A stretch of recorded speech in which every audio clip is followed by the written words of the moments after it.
Welcome to the fourth Bangladesh Economic Meet organized by Economic Study Center. ESC is the pioneer student chapter of Department of Economics, University of Dhaka, and our main aim is to build a platform to bridge the gap between students and experts. Bangladesh Economic Summit is our flagship event where we hope to provide undergraduate students and economics enthusiasts an opportunity to explore the discipline outside the curriculum. In the fourth edition of BES, through our theme, Economics of Change, Developing in a Dynamic World, we recognize the need for a more holistic approach to address the socio-economic problems of an ever-evolving world. Our event has several segments such as panel discussions, student presentations, a policy debate, and a public lecture. Today, on the third day of our summit, we are having our first panel discussion on digital promise and the role of governance. The discussion will focus on the future of the digital economy and constraints in delivering the promise of a digital Bangladesh. It is an honor for me to present our esteemed panelists to you. Professor Mushtaq Khan is a senior academic at the Department of Economics, SOAS, University of London, and a leading thinker of anti-corruption, governance, economic development, and industrial policy. He is the executive director of SOAS. He has led various multidisciplinary and multi-country research teams in the past, including UK's third three-year governance and growth research program. He has been a member of the United Nations Committee of Experts on Public Administration and the World Bank's panel on policy implementation. Dr. Khan had studied at Oxford and holds a PhD from the University of Cambridge. Our next panelist, Mehnaz Rabbani, is currently working as head of the operations and strategic engagement and partnership at BIGD. She started her career as a research fellow at BRAC RED and went on to teach development economics and agricultural economics at McGill University. Then she served at Save the Children International before joining BIGD in 2019.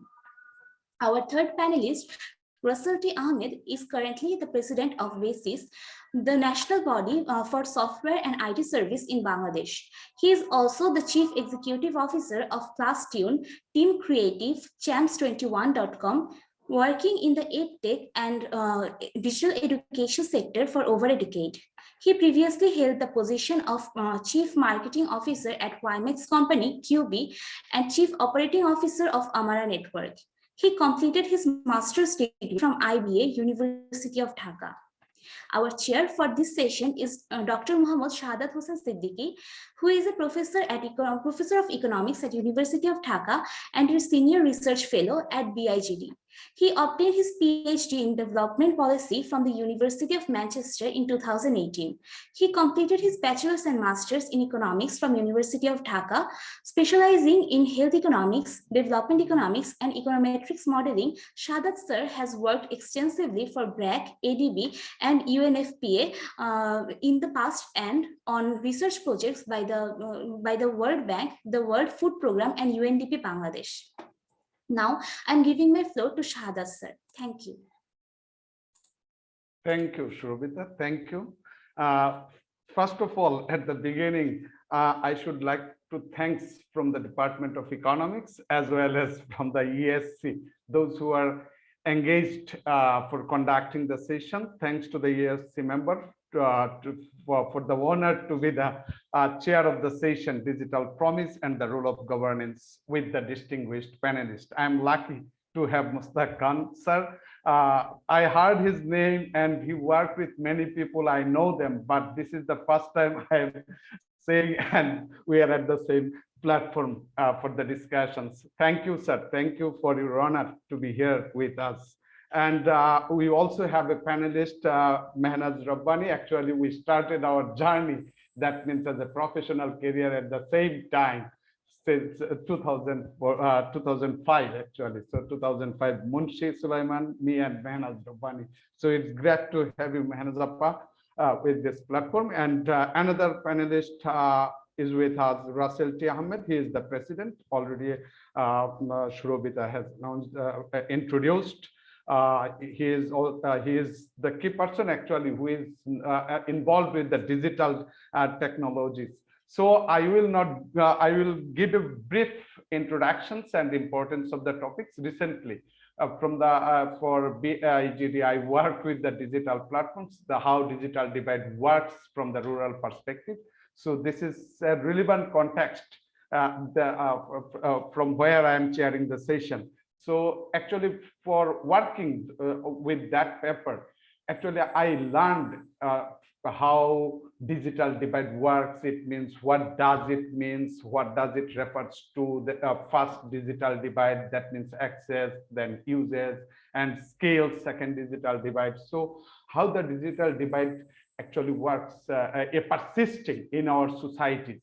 We did not deal with the urban perspective, but within the rural perspective, how it worked. Recently, actually, I am working with the World Bank project, financed project, that is the e-logistic platforms in Bangladesh. That means business to business customers, business to B2B, business to business, business to customers, and truck drivers. So there are three perspectives, how they are using the logistics and how they adopt the e-logistic platforms, and how the performance of the e-logistics actually reflects in their productivity earnings in those. So this is the case. From the importance perspective, digitalization, yes, it plays role from different perspective, from education, health, even many more. Actually, what is the purpose of the digitization? In one sense, actually, we want to have an enhanced customer services. That means from the supply chain perspectives or the service perspective, we want to save time and we want to reduce human error. So if we want to, even if we want to build the customer loyalty with the digitizations, it would also help to manage the large amount of cash, facilitating the cashless transactions. But from the Bangladesh perspective, as we are living in the developing world, now it turns into the actually lower middle income country. It's a transition. So we have many barriers. We are in a transition, and each transition itself has a cost. So we have to test. We will make some errors. It will incur a huge cost. So how we can make it smooth in future, the way we are planning, we are visioning Bangladesh by 2041, we will reach to a developed country. So many things to do. What are the things? So in that perspective, I will want to focus some issues or questions from the learned persons. From the perspective, actually, what we want from the Bangladesh perspective, actually, we want to introduce digitizations for the educations, because if we go for the educations, then they will have spillover effects, even the demonstration effects as well to other sectors. So even if it should be the pro-poor digitization, that means those who are under the social protection scheme, all the social protection schemes should bring under the digitization process. So actually what we should do, where from we start, and whether we can think of a universal type of digitization for a single case that we take the pride of, so that we can replicate to others. So this should be the sense. So we will learn from the panelists. So I will come to Mushtaq sir first. First of all, if we talk about the e-governance, necessarily to transparency and accountability, because when we want to introduce a system, a digitization, how this would help to bring transparency and accountability within the government institutions, even it could, aside from the government institutions, we can think of private and many others. And what are the drawbacks of introducing such kind of digitizations at this stage, considering the facts of Bangladesh where we are? Floor is yours, sir. I think you will have, as per our schedule, I am providing you the 10 minutes to talk on. Thank you, sir. Sometimes I may add some few questions relating to this. Thank you. Floor is yours. Thank you, Professor Shahadat. Thank you for that generous introduction. I think this is a really important topic, and we have been researching on this for some time with the IGD also working with A2I in Bangladesh. And we did quite a big research project as part of our research program in SOAS on the Aadhaar system in India, which has been presented as a kind of pioneering service, which is aimed at improving government services, and it's a model for many developing countries. The World Bank certainly uses the Aadhaar system as a model for other developing countries. So basically what this system is that it gives every citizen a unique identification number, which is linked to their biometrics. We in Bangladesh have a similar system already with our national ID card, which is also linked to biometrics. This means that every citizen has a unique number in theory. Secondly, you then link this unique number to all kinds of government databases and services, whether it is taxes, subsidies, entitlements, pensions, etc. The theory is that this increases the efficiency of government, as you were saying, but also reduces the risk of corruption, both on the side of the public sector, that is the government official saying, I have given this money when they have not, but also on the side of society. So someone saying, I have not got my subsidy when they have in fact got it already. So it reduces corruption on both sides in theory, and it improves the speed and efficiency with which services are delivered. This is the starting point. And then you can extend this system to private transactions, to banking transactions, to all kinds of payment systems, etc. But the theory is the same, that you are reducing the transaction cost of these transactions by reducing the cost of checking and verifying, because this is now done electronically. This is the theory. Now, what we show in our research is that this is based on a partial truth, but it's also misleading. The partial truth is that, as students of economics will know, there is a problem of asymmetric information. The problem of asymmetric information is that I have some information you don't, so I can cheat you. Now, digital systems reduces the asymmetric information problem, and therefore it makes it difficult to hide information. That is true. On the other side of it, particularly in developing countries, a very significant problem is not asymmetric information, but asymmetric power. And asymmetric power is that I know that I have not been paid, you know that you have not paid me, but I have no power to correct it. And so this information then doesn't help anything. Now, what we find by looking at the Aadhaar system is that Aadhaar system can reduce asymmetric information in many respects, but it can, paradoxically, it increases the asymmetric power in other respects. So in some applications, actually, the poor and the vulnerable are worse off, and in other applications, they are better off. Now, very simply, and we have papers on this, you can look at it online. Very simply, the argument is the following. If the violation is being carried out by a less powerful person, let's say the violation is being carried out by a low-level bureaucrat. The low-level bureaucrat is colluding with some businesses to do something, which the higher-level politician or the higher-level bureaucrat doesn't want.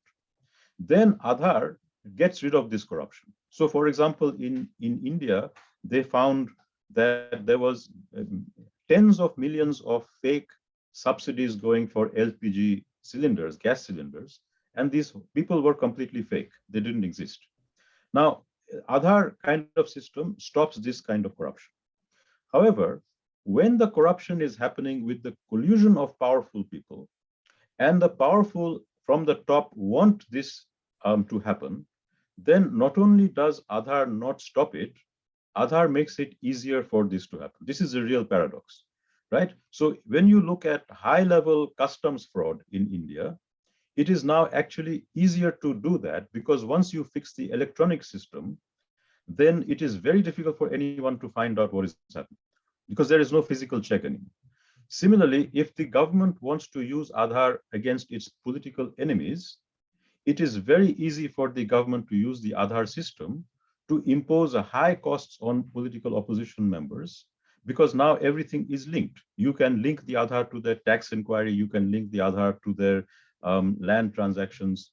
And in the most egregious case, you have this case in beginning in Assam, where large numbers of Indian citizens have been declared to be illegal immigrants because they could not show their proper documentation. Now we know that in poor countries, a lot of poor people cannot show all their documentation of their address, birth certificate, etc.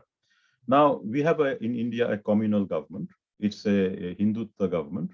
They are targeting Muslims, and they have identified millions of Muslims as people who cannot show their documents. So they are being declared as illegal Bangladeshis, when in fact they are genuinely Indian citizens, most of them, who can't show their documents. But the Hindus are not being expected to show the same documents. They are being given citizenship. Now, here is the danger. In the old days, this would not be so dangerous, but now, because everybody has an Aadhaar number and you are recording their migration status on their Aadhaar system, by pressing a button, you can actually deny millions of people instantly from government services, from the right to a subsidy, from right to get jobs, from land transactions, even SIM cards. This is dangerous. So when you have a system where, and I don't want to talk about Bangladesh because we all know what kind of asymmetric power we have. When you have governments which have asymmetric power and they have these systems, this can be misused, and then citizens will not be able to correct it so easily. So paradoxically, the digital governance increases transparency, but does not necessarily increase accountability. Accountability is an issue of power. Accountability means I can hold the government to account and I can make them correct what mistakes are happening. And that has nothing to do with digital. Digital is just a tool. Power is really about the distribution of organizational power and the distribution of material power and the distribution of all kinds of other things in society, which in a developing country is already quite asymmetric. Now, if you give these people who have asymmetric power a new tool, which is the tool of digital, they can actually enhance their monopoly power. And we have seen this in countries like China, India, Egypt, where the digital technology is giving the government even more control over the population. And I think this was unexpected. People thought, after the Arab Spring, that once you have digital technologies, the balance of power between citizens and the state will move in favor of the citizen. In fact, what we are seeing is the contrary. We are seeing the distribution of power is moving even more towards the state, and the use of digital technologies by citizens to hold the state to account is quite limited ultimately. And in fact, and there are two problems here. On the one hand, when citizens have this technology of using digital platforms to communicate, there's also a lot of fake news. So the problem is that you don't know what this fake news is. And again, India and Myanmar are very good examples where fake news has been used to target minorities, right? And this can actually contribute to genocide. And this has been reported in various US human rights reports of the misuse of Facebook and so on in these countries. On the other hand, the government has got technology to track people on Facebook and Twitter and so on. And once you can track them, you can link their identities with tax records and land records and other records. And it becomes very easy then to even suppress legitimate opposition and legitimate voices. So when you take all this together, actually asymmetric power has increased further in favor of the state and the government. And in some respects, some kinds of corruption have become less. So some kinds of corruption have become less, some transaction costs have reduced. So overall, I would say, Dr. Shahadat, it's a mixed picture. And what we are working on with A2I and with BIGD and others in Bangladesh, we are saying that when we have a proper analysis of the risks and dangers, we should move ahead with digital in those areas where the benefits are clear, where the benefits are that you reduce transaction costs, you increase citizen power.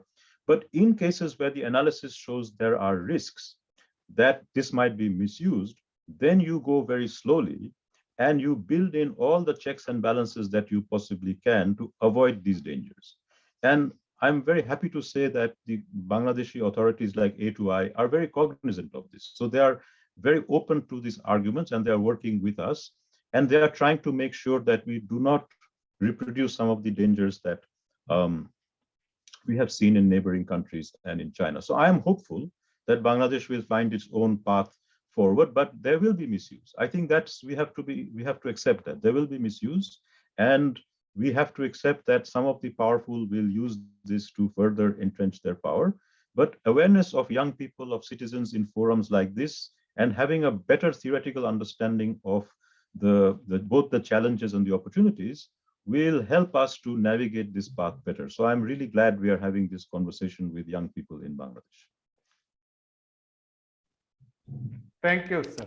Thank you for citing an example that the students are hearing. Actually, we should know what to replicate, what could be replicated in what way. So sir has already mentioned the example of other, how they have gathered the information. So in case of Bangladesh, this is a problem. You know that during the COVID times, 6-month disbursement was stopped because their identity number, national NID number is not matching with the others. So it was a problem. Even during the COVID time, it was a crisis, but it was stopped. Disbursement was stopped for the 6 months from October to March.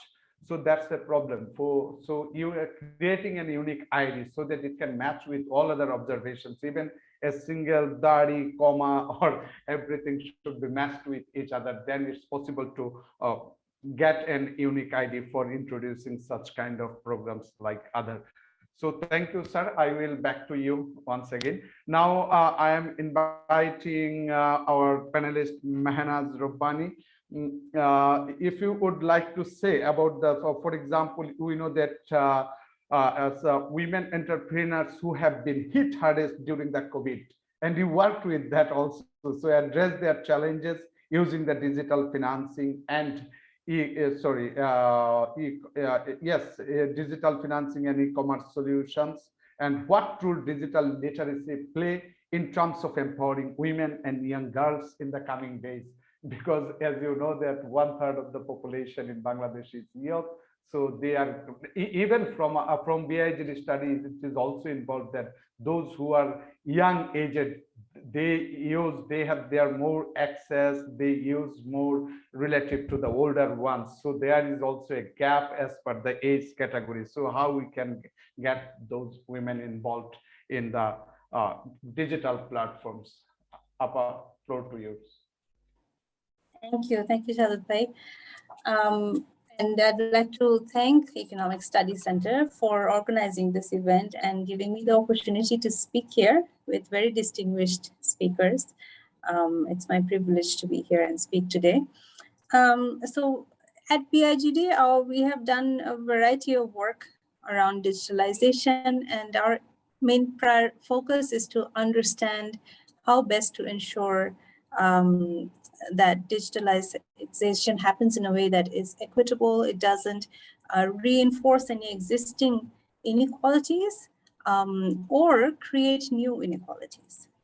And as Shahadat bhai has worked on the gender divide issue, we definitely have, our data shows that we have a huge gender divide. Women are less digitally literate. They have less access to digital devices, which makes them, puts them at a disadvantaged position to take advantage of this revolution of digitalization that is happening in Bangladesh. So women were already at a disadvantaged position in many respects before, and now they have to catch up in this respect as well. So digitalization actually is a challenge, but also it opens up a lot of opportunities. And as we know, we've done some work during the pandemic when the COVID started. We did a piece of research on female entrepreneurs who work on digital platforms. So digitalization is a big opportunity for women because they can work from home, they can have access to large markets through online platforms, and they can market products and services that they're most comfortable with. So we know, everyone in Bangladesh, we know that there's a huge market and huge number of women who operate very small Facebook pages and selling their products and services online, and they have been able to be quite successful in this area. And when COVID hit, we found that they were very creative in making sure that they continue to survive in this market. Now, there are challenges, of course. There are many challenges, and there are some of them are economic market related. There are some of them are social, more related to women's position in the household at home. So there are a few things that we had found in our particular research during COVID, which I can talk about.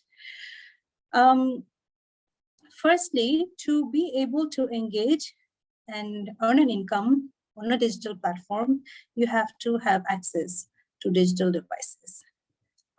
This is a luxury for most women in rural areas. So we find that most online female entrepreneurs are from urban areas. They are younger women because older women are less comfortable with new technology. So it's younger women who are living in urban areas have their own smartphones at least, and a reasonable access to internet, good internet.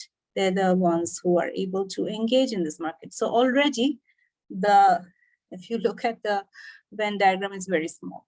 So it's a small number of women. So it's not that, we have a large number of women in rural areas, entrepreneurs who are able to provide goods and services online, but they're not able, they just don't have access to that platform. The government of Bangladesh has introduced quite a few initiatives, and there are digital platforms that are ready to use. But the problem is, if you don't have access to internet and if you don't know how to navigate these websites and platforms, you are not able to sell your products. Simple as that. So that's one.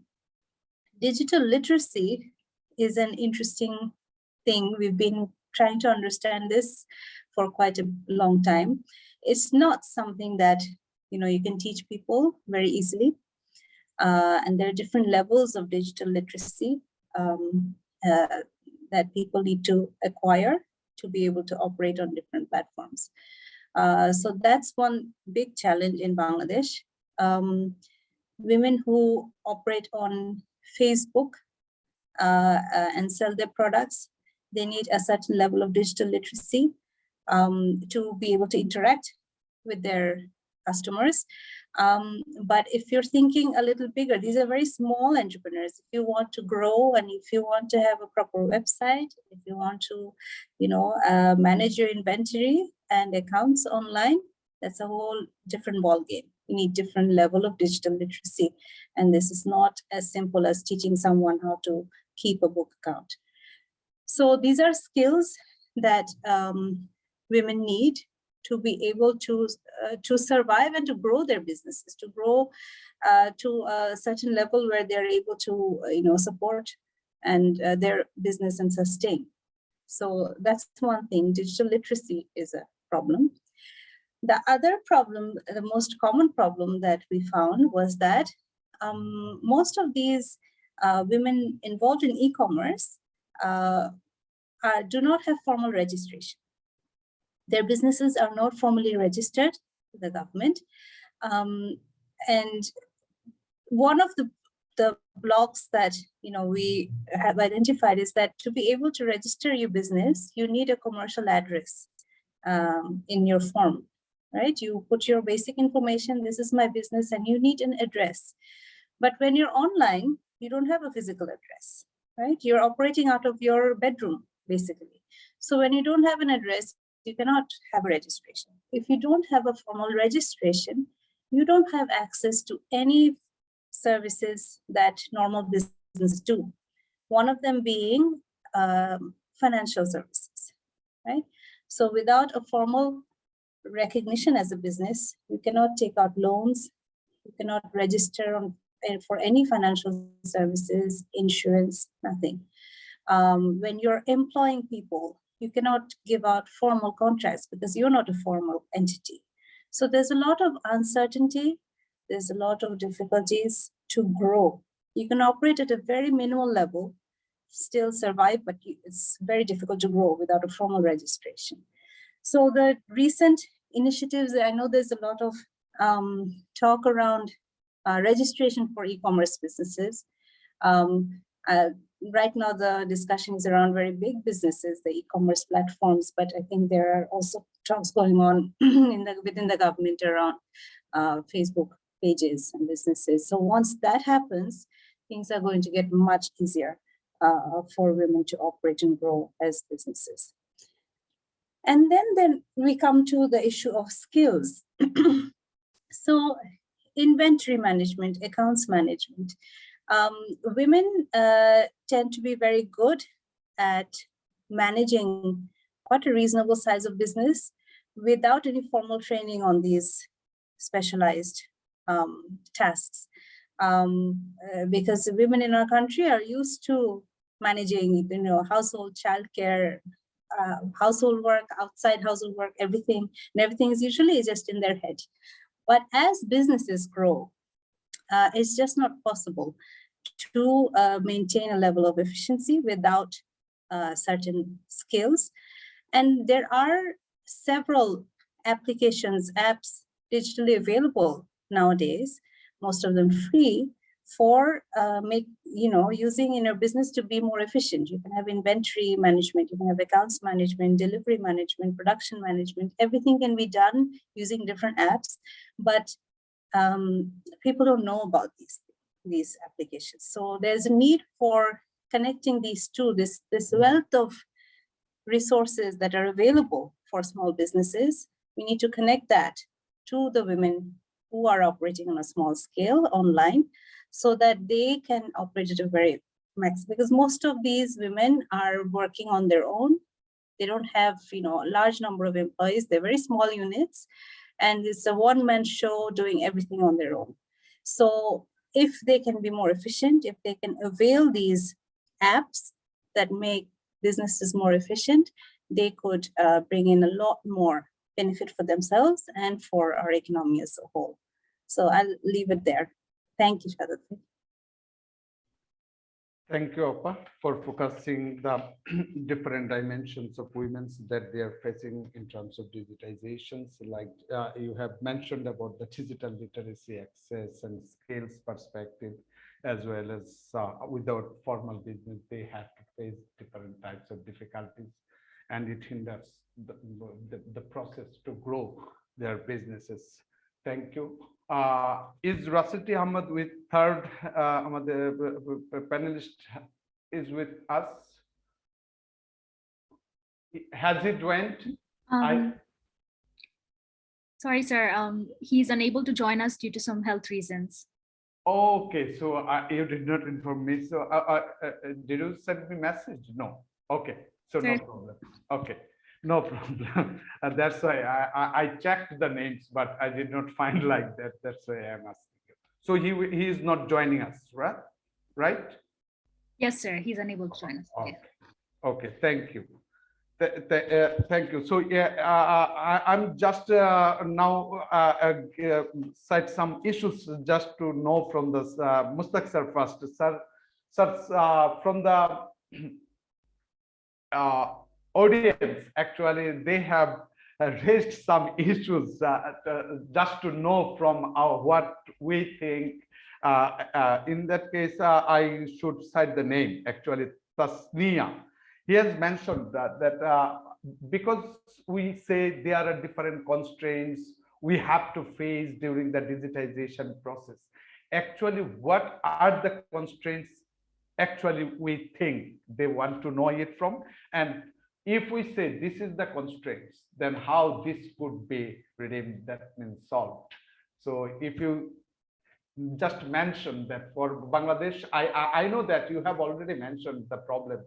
For example, unique identification, it's a serious issue for implementations, any kind of program. If we want to, the government is thinking about the pension scheme for those who 18 to 45 years, right? So 8 crore, more than 8 crore people. So if we don't have such kind of unique ID, so implementation would be a barrier. You have already. So in addition to that, what other barriers are there?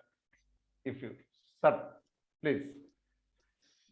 Thank you. So I think in terms of economic policy making, it's very useful when we talk about constraints to distinguish between constraints which are very hard to change. So they are long-term constraints. They will change, but over a long period of time. Then there are constraints which you can address with some policy in the medium term. And then there are some constraints which are relatively easy to overcome. So when you say constraints, I think we need to make a very clear distinction between different types of constraints. Now, what are the really difficult constraints in Bangladesh?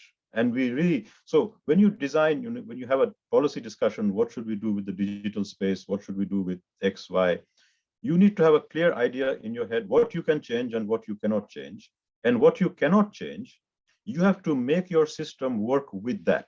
In other words, if you think that this is something which will take a long time to change, then our digital strategy has to be consistent with that, right? So you cannot assume that that will change very quickly. And then, so for example, literacy rates and the low level of skills in Bangladesh will take a long time to change. So anything you design has to take into account that a lot of people in Bangladesh, maybe 20, 30%, will not be able to use these systems very easily, or maybe more. People have asked questions I can see on chat about English and so on. So you have to design system saying that in the next 10, 15, 20 years, this is our population. They will not be very literate in English. They will not have very high levels of skills. They will be very poor. So what can they do with the digital space? So these are the other thing that we have to take for granted as what we in economics call exogenous. Exogenous means these are constraints that are very difficult to shift. Another exogenous constraint that we have to take into account is that we have very asymmetric power in our society. This is not going to change. So asymmetric power means that those who are in power, it's very difficult to hold them to account. That's not just in Bangladesh. It is true in India. It is true in China. It is true in Pakistan. We are living in societies where power is highly asymmetric. So whatever we do, we need to make sure that this system will not further increase the asymmetry of power, will not further allow those who are powerful to extract even more from society, right? So that's a very important thing to keep in mind. The third thing, which is not going to change very fast, is the whole governance structure of our country, the weak rule of law, the weak enforcement of contracts. These things, and I have written about it, this is also my area of research, these things take decades to change, okay? So you cannot assume that, let us design a system which will work in Norway, and then we can use it in Bangladesh. It will not work in Bangladesh because contract enforcement is much better in Norway, and contract enforcement is very weak in Bangladesh, and it will take decades to improve it. In fact, in the last decade, we have moved in the wrong direction. The courts have become even less trustworthy. Contract enforcement has become even worse. So whatever digital systems we design, it has to work in our current state, not in some imaginary state. So we have to have this is why I think economists should have a really good political economy understanding of their reality. What is the average purchasing power in Bangladesh? What is the distribution? What is the asymmetric power? What is the education? What are the skills? Then you have your conversation. So that immediately tells us a lot of things that we can do and a lot of things we should be very suspicious of doing and do it very slowly, okay? So for example, people have been talking about digital business. Now, we are in a very early stage of this market. And so a lot of people are coming into this selling very niche products, which only they can, some very specific kind of sari or some very specific kind of food or some very specific kind of, so there's a small niche market and other people are interested in that. They will search that person and they will buy that product. However, this is a very early stage. As the number of vendors increases, the cost of searching for what you are looking for will rise, right? How many websites are you going to visit? Then we can expect what we have seen in other countries, which is that you will have big platforms emerging, like Alibaba or Amazon or whatever. These players will absorb all these small businesses who will become basically suppliers not independent internet businesses of their own, right? They will basically, the actual platform will become a big platform like Amazon. It might be a local variant or whatever, but very likely those platforms will come in. Alibaba and others will come in at some point. And then what you will have is your small women and small businesses and so on, basically being suppliers to that vendor, who will then sell on to others. This is a model we have seen in many countries. Then if we think ahead of that, then we should say, how do we prepare our small female entrepreneur businesses or small male entrepreneur businesses? What kinds of training and so on do they need to tap into that kind of platform, rather than, can they each do their own accounting and sell? Because this is not viable. It's not, the transaction cost of doing that are too high. It's okay now, but it won't be 5 years from now. In 5 years from now, my prediction would be you will have big platforms like you already see in India and you are seeing certainly in China and so on. Secondly, there's a question of the credibility of these businesses. So we had this problem in Bangladesh where people made advance payments to various internet sites, and then the businesses became bankrupt, and then a lot of people were left with, they had already paid. How can you fix this? I think we have to really accept that in the medium term, we can't fix this, because fixing it, this is not a digital problem. This problem comes to the fact that we have a weak rule of law. We have weak contract enforcement. So just as in Bangladesh, you will not go to a shop and give a big advance payment and then wait for a long time for the thing to be delivered, I wouldn't do it on a platform in Bangladesh, in a digital platform. So what we have to understand is that in Bangladesh, the thing that works best is you pay at the point of purchase. That works. Because so digital does two things, right? Digital is a form of payment, but it's also a form of payment over time. Now, the form of payment in Bangladesh is very efficient. Our systems, whether it is bKash or bank to bank, is very efficient. There is very few errors in the payment system itself. The problem comes over time, that I am paying you and you will deliver to me 2 months later. This is not a digital problem, it's a rule of law problem, right? Because I am paying you first and you will deliver later. That contract enforcement is where everything goes wrong, right? So we need to understand that we can fix the payment problem, which we have already fixed actually, because that's a technical problem.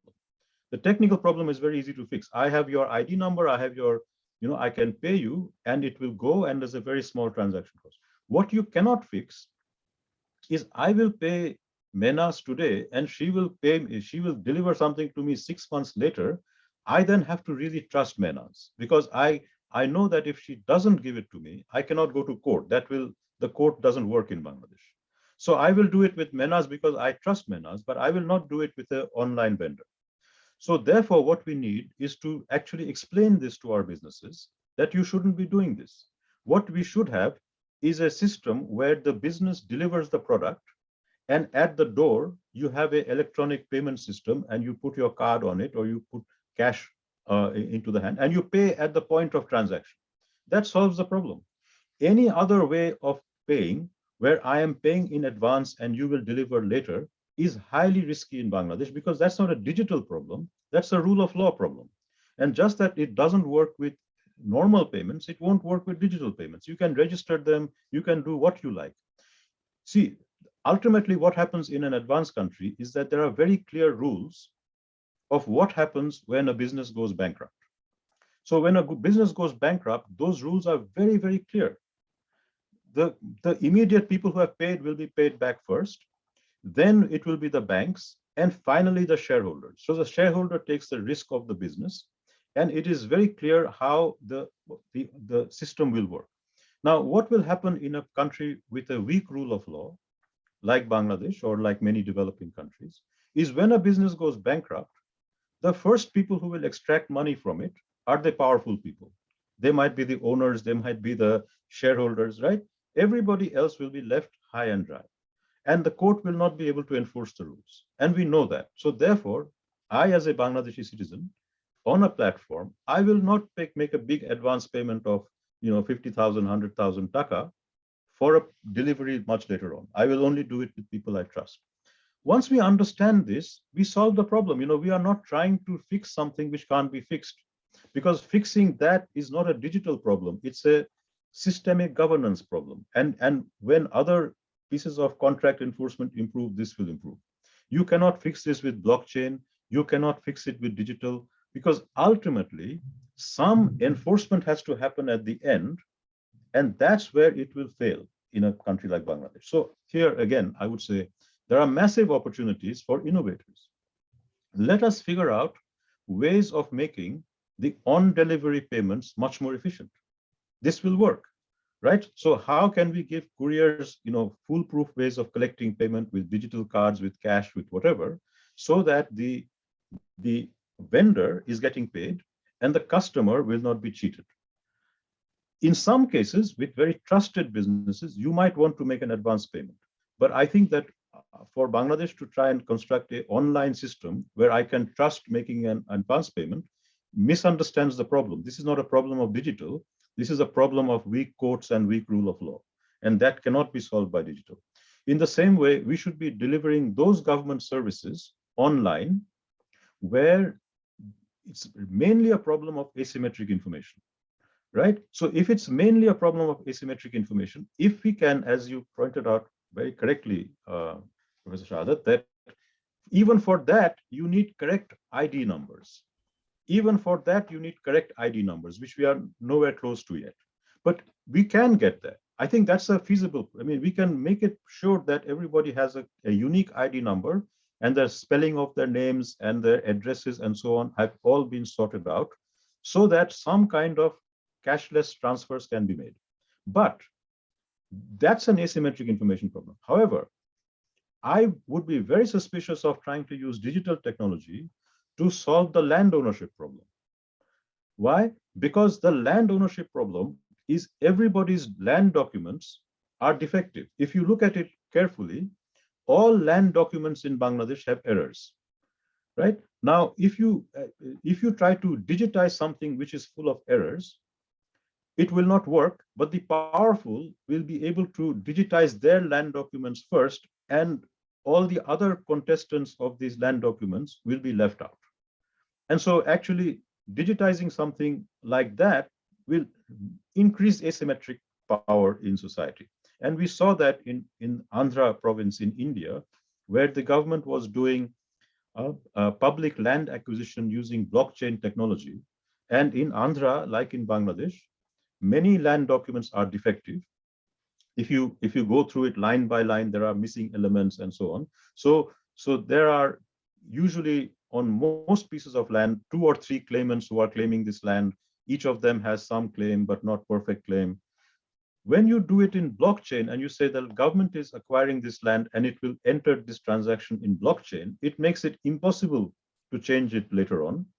So the first people who come in, and they can use a lot of hidden power and bribes and so on to get their transaction recorded, everybody else is then permanently cut out. So these kinds of things we have to be very careful about, because here asymmetric power will be driving, and we have to realize that we are in societies with a lot of asymmetric power. So my answer to your question is, what are the constraints, is that we should look at different types of constraints and have a very clear understanding of what are the long-term structural constraints, what are fixable constraints. So people have talked about internet speed and so on. Yes, those are things we can fix in the medium term, not in the short term. We can improve our internet speed, but we cannot improve the overall level of literacy in Bangladesh. That's a long-term problem. Whereas, and some things are much shorter term problems. So shorter term problems is payment systems and so on we can fix. So whatever technology we are designing for buying and selling, for doing business, for government services, needs to work in the existing structural constraints and with feasible improvements in the short-term constraints. But we should not design a system that will only work when we have removed the long-term constraints, because in the meantime, people will be really exploited and suffer. I hope that answers your question. It's a way of thinking about how you design these systems, and each question will have a separate answer, but the answer will be improved if the person asking the question has a very clear idea of what can be changed and what can't be changed, and what are the different sources of the problem. Thank you, sir. It's a great learning to me as well as others as well, I think, because whenever we mention some constraints, generally we go for this, blah, blah, blah constraints. But constraints, it's a great learning for us that constraints need to be specific, that what some constraints could be addressed in the long term, some addressed could be fixed, that very hard to change, so even solve. So this is the thing that we have learned from sir. Okay, now Mehnaz Rabbani, could you please tell me that during the COVID times, actually education sector, we talked about education sector because it was closed for a long time, and there's a gap in education between rural, urban, poor versus non-poor, even the institutions, those who have the access to the digital devices and those who have not. So in that sense, actually, could you please add something, the impacts of COVID-19 on the education's perspectives of Bangladesh? I may not be the best person to talk about this because I didn't personally do the research, but there's a lot of evidence. Actually, this is probably the... And the women perspective as well. So the education learning loss is probably the most important and the most sustained negative effect of COVID that the whole world will see. In Bangladesh, the learning deficiency was already a problem. The quality of education was already a problem, but now with this age of COVID, even with the digital platforms, I'm not sure there's not a lot of evidence showing that, you know, regardless of which part of the country, rich, poor, where you are, if you know, children have not been affected or have been affected differently. Across the board, children have been affected severely. Starting from a bad baseline, now there's a big gap. Whatever children had learned, so if you were in class 5 and you already knew how to read, chances are that you now don't know how to read as well as before. You have to relearn a lot of things. So a lot of the research that we have done are pointing towards an urgent need for remedial education efforts, because children have to relearn what they knew before the pandemic started, the skills that they had, get back onto board and then make progress. So this is a very severe and urgent problem, not for only our country, I think for the entire world. But Shahadat bhai, I would like to take one of the questions that I think was interesting and I can talk a little bit about. Shahadat bhai, muted. Yes, you can address. There was a question about language, about, you know, if people don't know English, are they able to navigate platforms?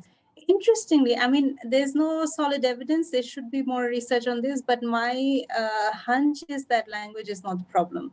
Because actually we find in our surveys, most people who have mobile phones, a lot of them surprisingly can't even read Bangla. They can't read the text messages that they get, the notifications that they get. But they still use the services. People are using bKash across the board, but you know, a lot of them don't know how to read. How are they doing it? So my insight is that actually people, when they need a service and there is no better, cheaper alternative, meaning intermediaries. So for a lot of the services in our country, there are very cheap and easy intermediaries. So for instance, electricity bills, we found in one of our field visits, there was one village where every household has a mobile phone and an account for paying their electricity bill, but none of them do it themselves. Why? It's not because they cannot do it themselves. It's because there's a little boy who once a month on Friday, when he's not in school, he goes to all the houses door to door, and he offers to take the household's mobile phone and pay the electricity bill for a fee of 5 taka. So the households just think it's just so much more convenient for them. Instead of sitting and pressing the buttons and the OTP themselves, they just prefer that an intermediary does it for them.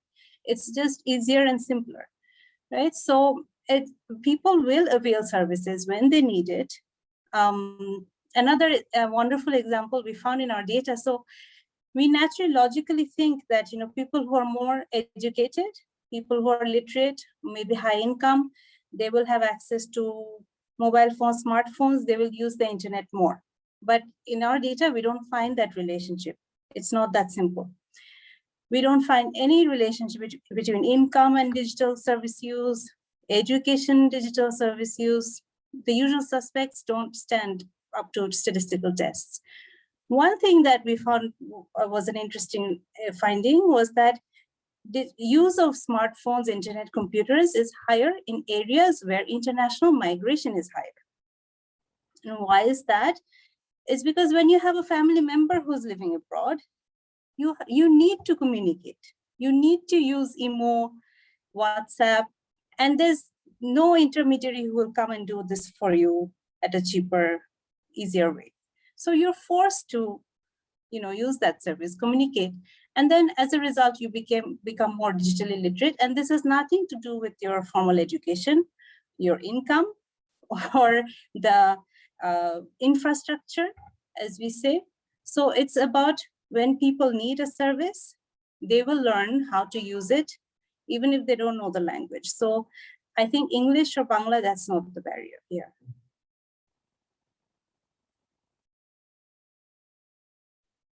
Thank you. Thank you. Thank you. I think we can. I will try to give a summary of the presentations, and then we can conclude the sessions earlier, as we missed one of the panelists. So first of all, thanks to the panelists for both of your rich discussions on the topics. Actually, this is the time. 1 hour time is not sufficient to discuss about the governance perspectives and digitization, because the topics is broad, and if we disaggregate the governance perspective from disaggregated way, means sector-wise governance, even digitization itself, even some cases sir mentioned that it sometimes enhances the problems. For example, it creates the asymmetric informations, even some cases asymmetric power. So there are different pros and cons everywhere, and nothing is perfect. Personally, I believe nothing is perfect, but the way the world is advancing, that means digitization and technology is becoming an inevitable part of our life. So we cannot avoid it. That means we have to know how to adopt it, how to embed this system into our system, embed the technology into our system, then learning by doing. Actually, learning by doing should be the system. That when we do, we face some problems, we solve it, then it works well. So that's the system. So each and every system has some advantages and disadvantages. But for Bangladesh context, yes, we are in the transitions, because everywhere government is trying to push, because digital Bangladesh is a slogan, because the Bangladesh government wanted to be lower middle income country by 2021, 2041. So keeping pace with the ambitions, actually, so we have to move to the digitalizations, and the process is going on. Bangladesh government has taken different initiatives for introducing digitizations into different systems. Social safety nets is social protection is a big one. During the COVID times, actually government bring the systems under, but it has a huge problem, because digitization is not a problem. The things that I have learned from Mushtaq sir, that digitization is not a problem. Problem is where we have to identify, because we have a data set, but the faulty data set, flow in the data set. So if we include into the system, that will be also false.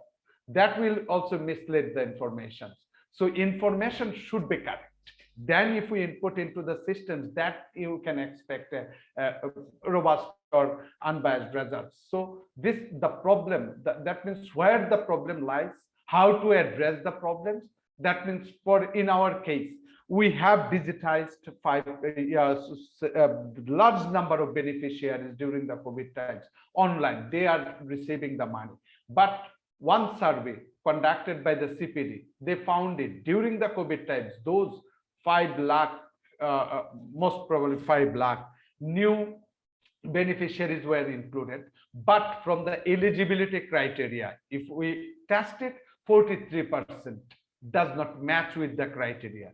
So what's the problem? So selection, targeting and selection. So what selection criteria was not reflected while they were coming to the program. So this is the process. Actually, we have to have a proper system of introducing digital system. We have to have a proper digital systems. That means flawless digital system. But it, what I think when we say the capital and labor, one is substitute, one stage, another stage is complementary. One cannot do without other. But human errors can be reduced. Human is required. Human capital is required for running the machines. So if human does the mistakes, then machine will do the same mistakes. So that's the problem. What part will be done by the machines? What part will be? So machine cannot do anything, I believe. Even the missiles that we are seeing. So everything. So human, first of all, we have to be honest. We have to have the symmetric information. Even we have to have a symmetric power. That means not symmetric power, but we expect to have such kind of distribution, not skewed. But if we can reduce the skewness, that gives, so policy is an instrument. So how the policy works? So policy works at the implementation level. If we face some challenges or barriers or problems or corruptions, then it will create problems. And even if you go for digitization, then we never expect a good outcome. So we have to think where we should work. So in a Bangladesh perspective, sir has mentioned, at a point in time, if you pay, if goods come, then if you pay, it works well, but you cannot trust. So trust does not work. If I pay in advance, then it is not working well. So even once upon a time, it may work well, but at this stage, it's not working. So what at different, it's a supply chain, right? From the demand side and supply side. So what should be digitized? That needs to be first. What system? So all the systems. So for example, when you give the registration, if you say you cannot pay in advance, government can introduce that, yes, people trust if people trust and prefer to pay once they receive the good. So this works well. So when they take the registration, is that condition need to be imposed while they take the registration? So might exist, have some questions like that we need to introduce during the registration process or not. This is a governmental perspective. So actually, we are, what I personally believe, we are in transitions. We are learning at each stage of implementation of digitization, and it will, from the perspective of economy, efficiency, effectiveness, cost effectiveness, everything will come in the time ahead, I expect so. So thank you for your presence, and thank you, our honorable panelists. Thank you. I want to give floor to the ESC member, someone, just to conclude it. Sir, since we have some time left, would Mushtaq sir and Mehnaz ma'am like to give us some closing remarks? Okay, fantastic. So I would like to say, Mehnaz Appa, please give some closing remarks on the discussion. Thank you. I don't want to start another discussion. Not discussion. Just this was a very engaged audience. Thank you so much for your conversation. I think this digitalization in Bangladesh is a very broad topic, And there are many aspects to it that we need to very carefully think about, which I think we're not doing enough of. A lot of work is going into the technical stuff. So right now, the government, I think, has digitized over 600 of their services. And there's a very high cost to this. Very highly technical people are working on these, on designing these services. But there's very little understanding of, the other side, the demand side, the user experience. Which services do people need? What is their experience of using these services? And actually, what is it beneficial for them? Is it creating more problems for them? Someone asked on the chat box, is there a new type of intermediary? Certainly. If the costs and the benefits haven't been analyzed properly, and regularly in the manual services, we had a whole racket of intermediaries, dalals, and different kinds of services. In the digitized version, we'll also have the same, because we've just digitized.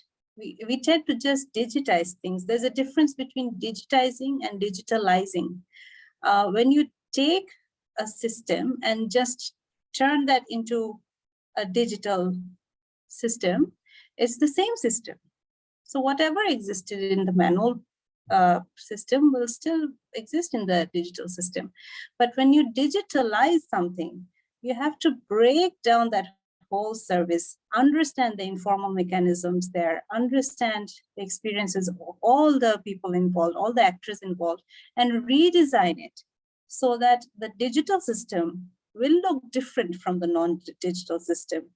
And a properly digitalized system will work differently, perhaps better, perhaps worse. But if you just take something and digitize it, it's just like for doing a photocopy. It's the same. You'll have intermediaries, you'll have the same kind of corruption problems, you'll have the same kind of accountability fraud problems. So that's what we need to understand better, think about better, before we spend so much of our national revenue on these projects. Thank you. Thank you, Apa. Sir, could you please conclude the session by saying something?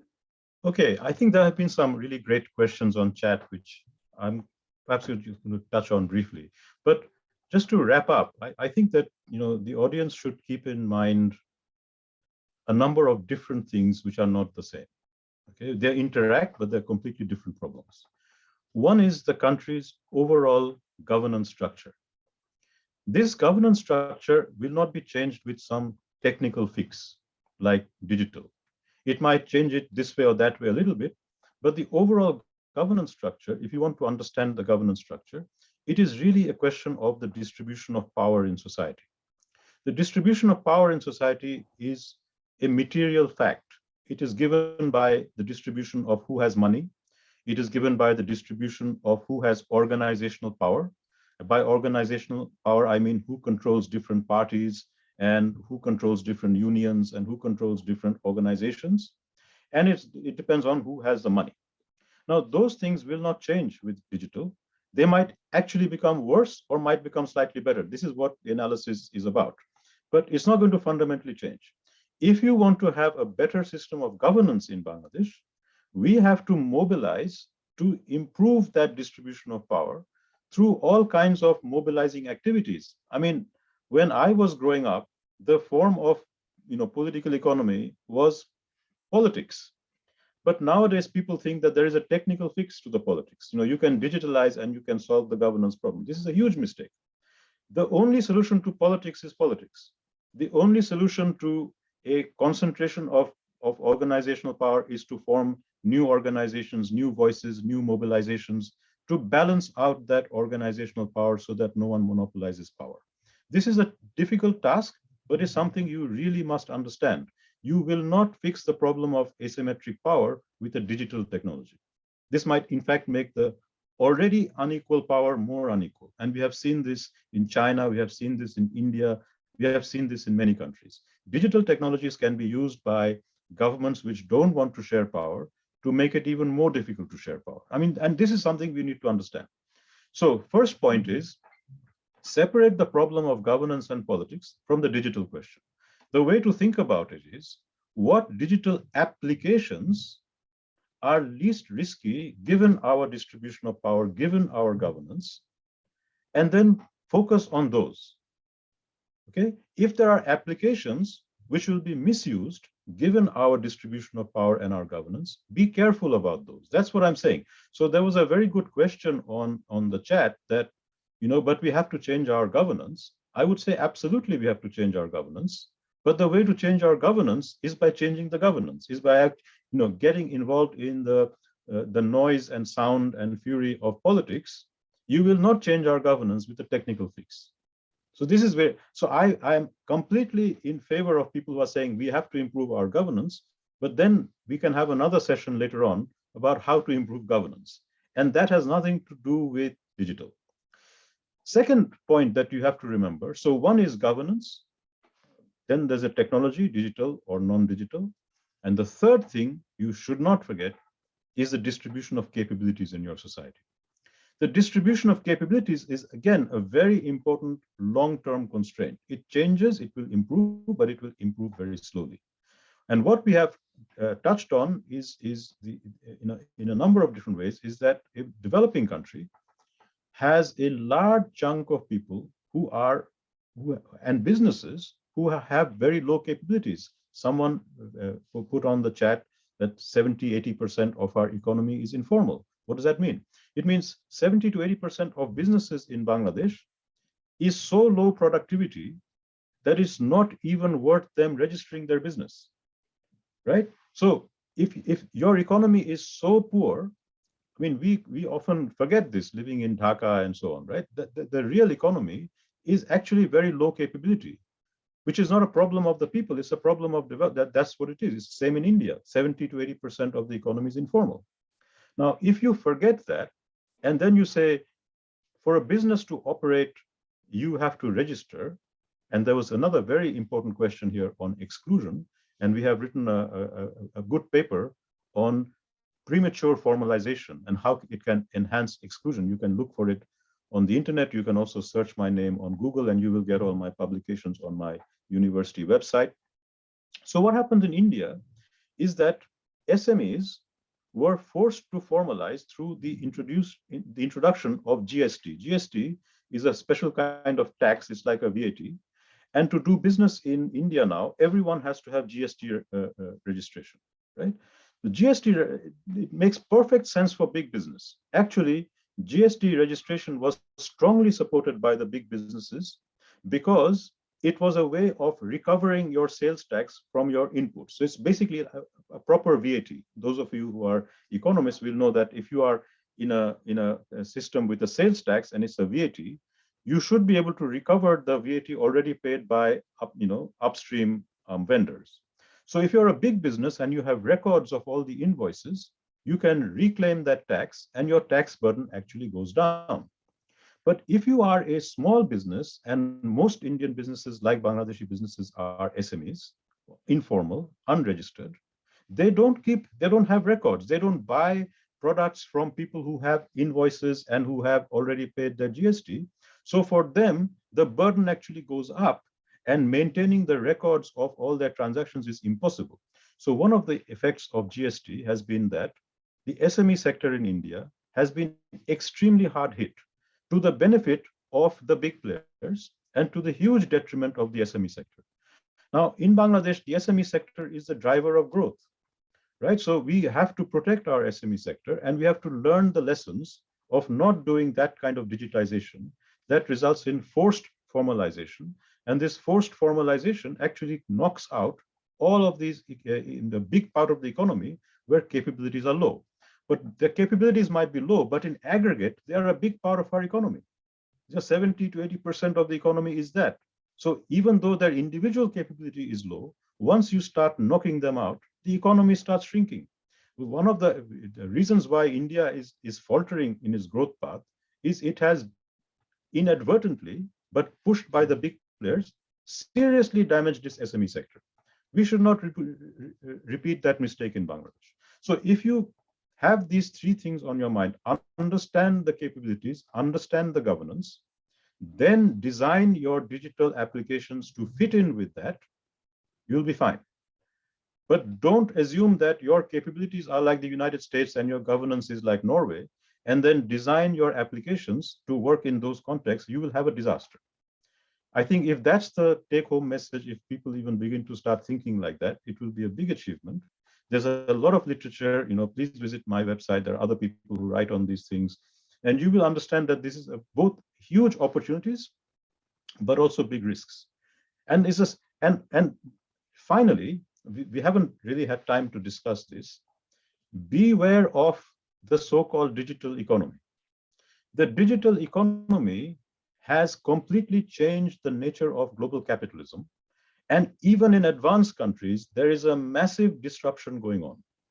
So what you have is the growth of monopolies on a scale that is historically unprecedented. The way in which Amazon, Google, and these players control the market is unprecedented in advanced countries, in the United States. These are multi-trillion-dollar businesses, which makes the manufacturing businesses of the past look like small players. It's a huge monopoly. Now, why does this monopoly exist? And this is really connected to some of the discussions we are having. There is something which we haven't discussed, and that is called network scale economies. The very nature of digital technology on the market, when you start selling products, and I referred to this earlier, is that the bigger the platform, the cheaper the product they can sell. And this is not for the traditional monopoly reason that you have studied in economics, that a monopolist makes money by keeping others out of the market. With network scale economies, you don't have to keep anyone out of the market.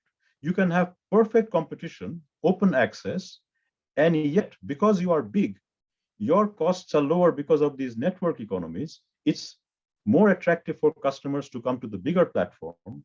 It's more easier for the bigger platform to get better prices from vendors. And so the reason why Amazon wins is because its prices are lower than anyone else can offer.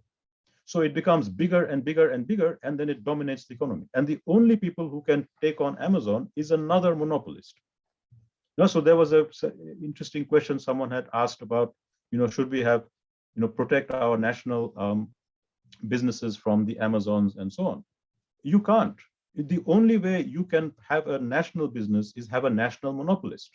So what are we seeing in India is that who is taking on Amazon is Ambani. Now, Ambani is one of the world's richest people, not India's, one of the world's richest people. Ambani is a monopolist in India. Ambani and Adani together dominate the Indian economy in a way that never was the case before. And so the Indians have this very unfortunate choice. Do you want a foreign monopolist like Amazon, or do you want a local monopolist like Ambani? It's not a good choice, right? So, and the local monopolist might be very close to the political power, might be very closely colluding with the BJP. And then you have a completely, both political power is centralized and economic power is centralized. And this is all happening because of digital technologies. These are massive dangers you should be aware of. So digital is changing the nature of the world economy, both politically and economically. We are at a very early stage of this transition. We have the option of making some choices.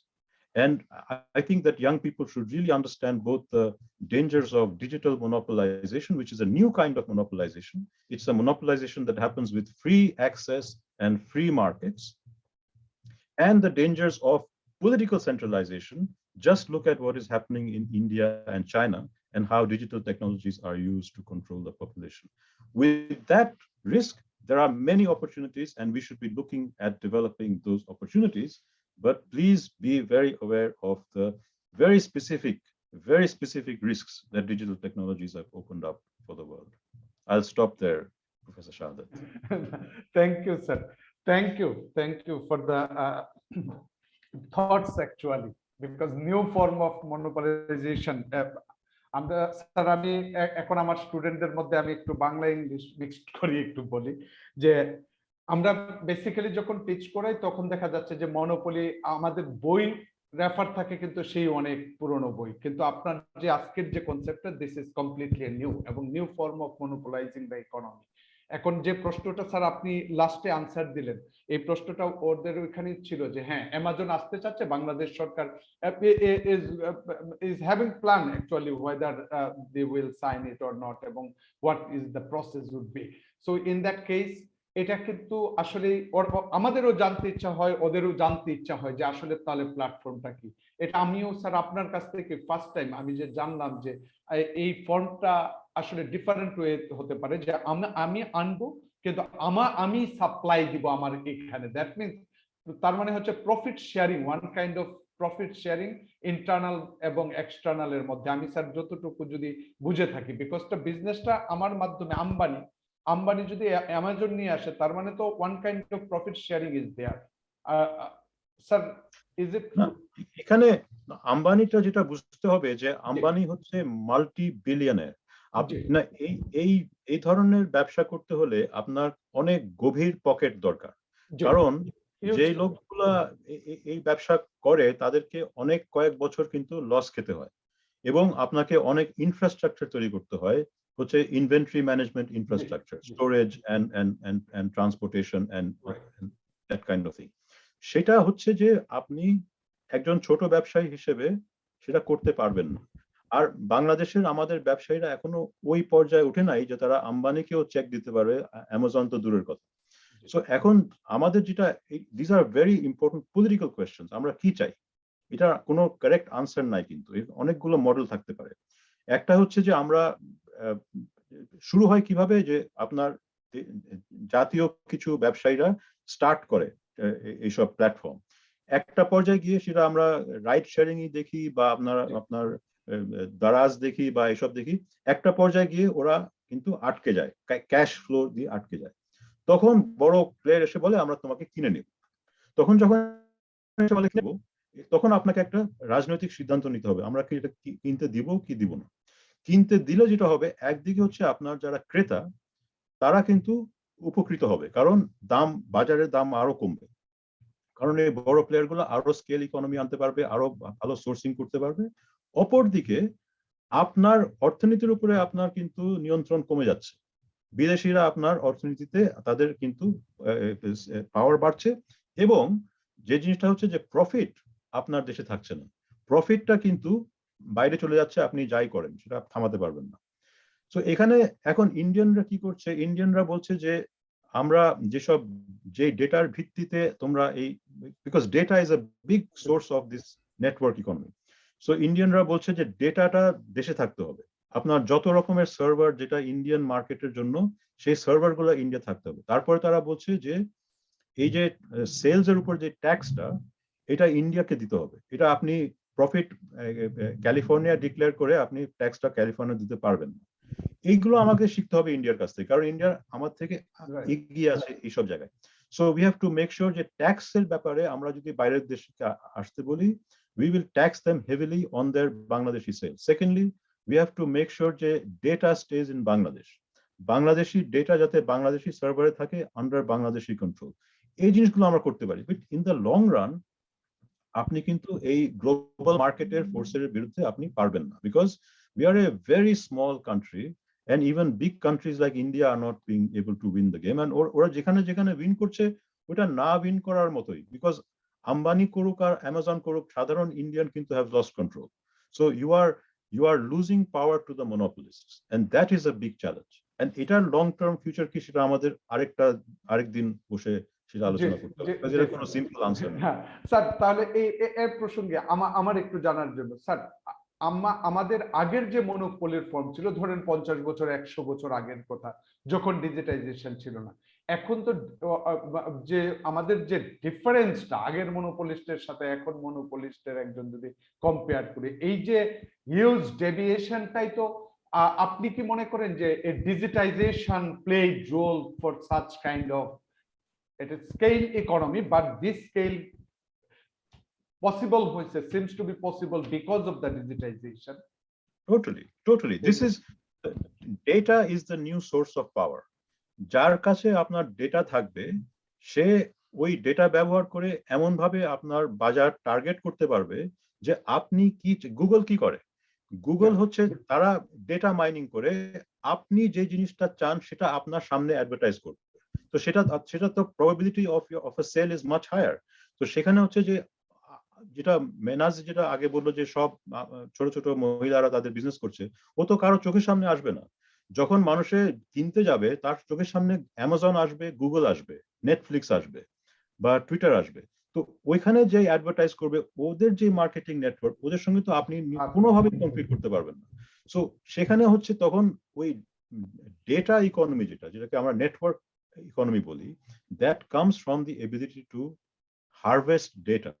তো data harvesting হচ্ছে এখন the main source of power both in the private sector and in the public sector. সরকারের asymmetric information এই পাওয়ার বাড়ছে কেন? Because তার এখন প্রত্যেকটা নাগরিকের সব নারী নক্ষত্র তার কাছে আছে। আপনি মুখ খুললে আপনার ট্যাক্স কি দিয়েছেন, আপনার জমি কোথায় আছে সরকার জানে। সো আপনাকে চুপ করে দিতে তার 2 সেকেন্ড লাগবে। ইউ সি, যেটা আগে হচ্ছে তার ওইরকম কিন্তু ইনফরমেশন ছিল। সরকারের কিন্তু ইনফরমেশনের মাধ্যমে তার নতুন পাওয়ার হয়েছে, অ্যামাজনের ইনফরমেশনের মাধ্যমে তার নতুন পাওয়ার হয়েছে, গুগলের নতুন পাওয়ার হয়েছে। আমার আপনার কিন্তু কোনো নতুন পাওয়ার হয়নি। আমার হচ্ছে আমার জিনিসের দাম একটু কমেছে। আমার হচ্ছে যে আমি আমার মাকে এখন লন্ডন থেকে বসে ঢাকায় টাকা পাঠাতে পারি অন মাই অ্যাপ, এটা খুব সুবিধার। আমি আমার ফোনের বিলটা তাড়াতাড়ি দিতে পারি। এগুলো নিঃসন্দেহে অনেক বড় আমাদের অর্জন, কিন্তু এর তুলনায় সরকার আর গুগলের যেটা অর্জন সেটার কোনো তুলনা হয় না। মানে ওদের যেটা মাল্টি ট্রিলিয়ন ডলার প্রফিটস হচ্ছে সেটা আগে কেউ চিন্তাও করতে পারতো না যে এরকম মানুষের প্রফিট হতে পারে, রাইট? সো এগুলা হয়েছে because of this new technology. And anybody who saying যে নিউ টেকনোলজি ম্যাটার করে না, তারা ভুল। বাট নিউ টেকনোলজি দুনিয়াতে যেটা ইনকাম ডিফারেন্সিয়েশন যেটা যেভাবে বেড়েছে, পাওয়ার ডিফারেন্সিয়েশন যেটা বেড়েছে, এটা শুধু বাংলাদেশের সমস্যা না, this is a global problem. Advance কান্ট্রিজে এটা আপনি ক্রাইসিস দেখছেন পলিটিক্সে, যে আপনার সাধারণ যারা যে শ্রমিক শ্রেণী বা যারা সাধারণ মধ্যবিত্ত, এরা ডিসএনফ্র্যাঞ্চাইজড ফিল করছে। আপনার ফ্যাসিস্ট পলিটিক্স বাড়ছে, পপুলিস্ট পলিটিক্স বাড়ছে। কেন হচ্ছে? কেন হচ্ছে যে এই দেশগুলোতেও কিন্তু আপনার ইনকাম ইনইকুয়ালিটি সাংঘাতিক বেড়ে গেছে, পাওয়ার ইনইকুয়ালিটি সাংঘাতিক বেড়ে গেছে। ট্রেড ইউনিয়নস এর পাওয়ার কমে গেছে। ট্রেড ইউনিয়নের পাওয়ার কমে গেছে কেন? Because nobody needs them. আমি এখন অ্যামাজন, আমার প্রোডাক্ট আমি লিথুয়েনিয়া থেকে সোর্স করতে পারি, চায়না থেকে সোর্স করতে পারি, ভিয়েতনাম থেকে সোর্স করতে পারি। আমার তো ইউএস এর ট্রেড ইউনিয়নকে দরকার নেই। সো আপনার যেটা অ্যাডভান্স কান্ট্রির working class, they feel totally disempowered and they are becoming fascist.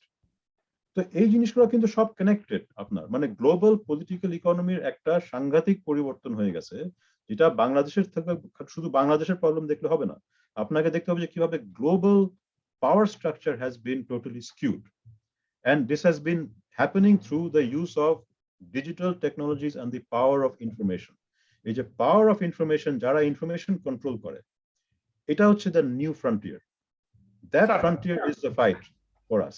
Sir একই সাথে আমি জাস্ট ফর মাই ক্লারিটি, যে আপনার যে পারসেপশন সেই ক্ষেত্রে মনে হচ্ছে যে আমাদের যে ইনইকুয়ালিটি থিওরি, মানে আমরা যদি ইনকাম ইনইকুয়ালিটি বলি, ওয়েলথ ইনইকুয়ালিটি বলি, তাহলে সেই ক্ষেত্রে তো এই জায়গাটুকু আমরা মনে করব যে আরো বেশি স্কিউড হওয়ার পসিবিলিটি আছে, যা এক্সটেন্ট অফ ডিজিটাইজেশন।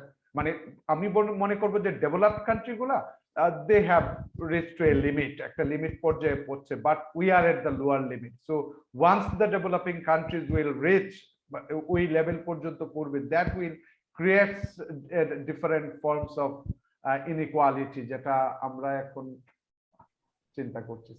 স্যার আপনার absolutely right, absolutely right.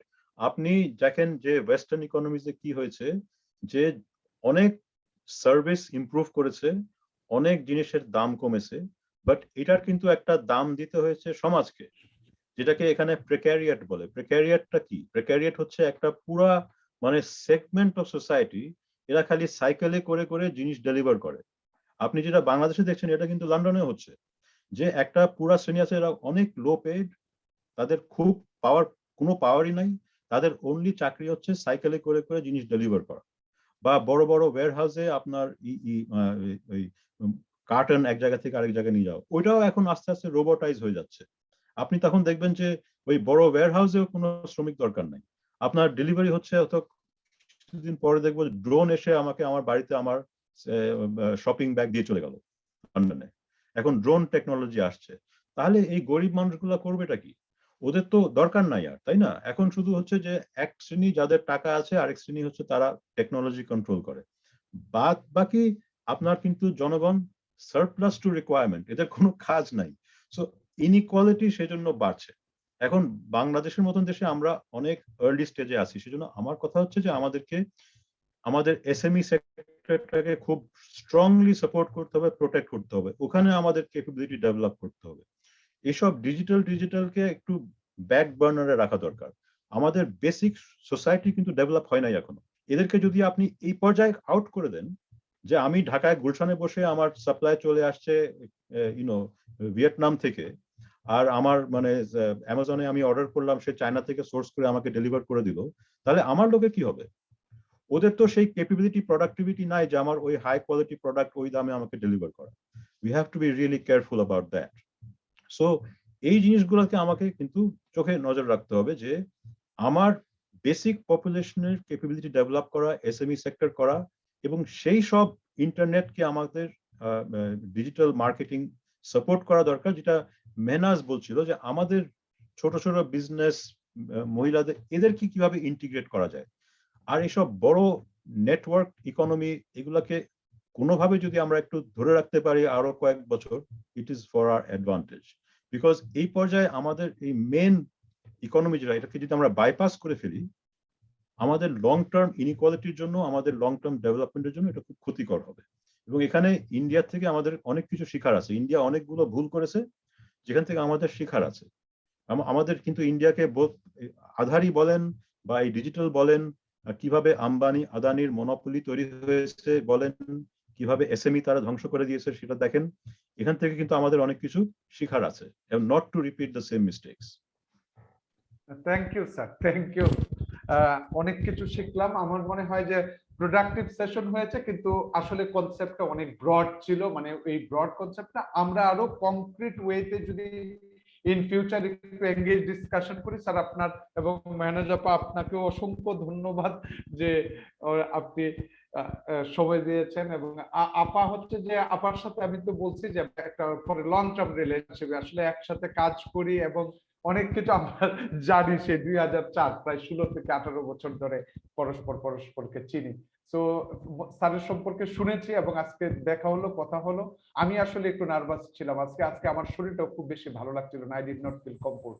Even আমি ওরা যে ফোন করেছে যে আজকে স্যার একটা সেশন আছে, আমি ট্রুলি বলতেছি যে আমি নিজে পরে রেডি হয়ে ভাবলাম যে না, সেশনটা ওদেরকে কমিট করেছিলাম, so I should conduct the session. এবং স্যারের কথা শুনে আমার ভালো লাগছিল যে অ্যাটলিস্ট দেখতে পারবো, ভার্চুয়ালি হোক, হয়তো প্র্যাকটিক্যালি কোনো একদিন দেখাবো। স্যার অনেক ভালো লাগলো, অনেক কিছু শিখলাম। ভবিষ্যতে আশা করি যে আপনার সাথে হয়তো বা আরো এই ধরনের প্ল্যাটফর্মে ডিসকাশনের জন্য আমরা আমন্ত্রণ জানাবো, ডিপার্টমেন্টে আমন্ত্রণ জানাবো এইসব প্ল্যাটফর্মে। স্টুডেন্টরা অনেক সমৃদ্ধ হয়, আমরা অনেক সমৃদ্ধ হই স্যার। আমরাও এখনো লার্নিং স্টেজে, পিএইচডি করে আসছি, কিন্তু পড়াশোনার আসলে কোনো শেষ নেই। মনে হয় যেন শুনলেই এটা একটা নতুন জায়গাতে। আমরা এই ডিসকাশন গুলোর জন্য একটু বেশি বেশি করি, তাহলে হয়তো বা আমরা আমাদের মানে জ্ঞানের দিক থেকে আমরা একটু সমৃদ্ধ হতে পারবো, রিচ হতে পারবো সেই জায়গাটুকু। এবং থ্যাঙ্কস যে ইএসসির সাথে স্যার আমি খুব বেশি সম্পৃক্ত নাই, ট্রুলি বলতেছি যে আমি ওদের 2-1টা প্রোগ্রাম করেছিলাম, আর আমার লাইফে তো আসা যাওয়ার মধ্যে আছে ডিপার্টমেন্টে। এই কোভিড টাইমটাই বললে আমি ডিপার্টমেন্টে স্থায়ীভাবে কাজ করছি, এখন থেকে হয়তো সামনে এঙ্গেজমেন্টটাও বাড়বে। আর ধন্যবাদ যে ওরা অনেক কাজ করে একটা student body, but they organise different types of activities. মানে thank you sir, thank you Mehnaz আপা, থ্যাংক ইউ। ইয়েস, ঠিক আছে, থ্যাংক ইউ সবাইকে, ভালো থাকবেন। জি, আসসালামু আলাইকুম। Thank you. With this, we have come to the end of our panel discussion, and I would like to thank our esteemed panelists, Mushtaq sir and Mehnaz ma'am, and our honorable chairperson, Shahadat sir, for joining us and conducting such an engaging and enriching discussion.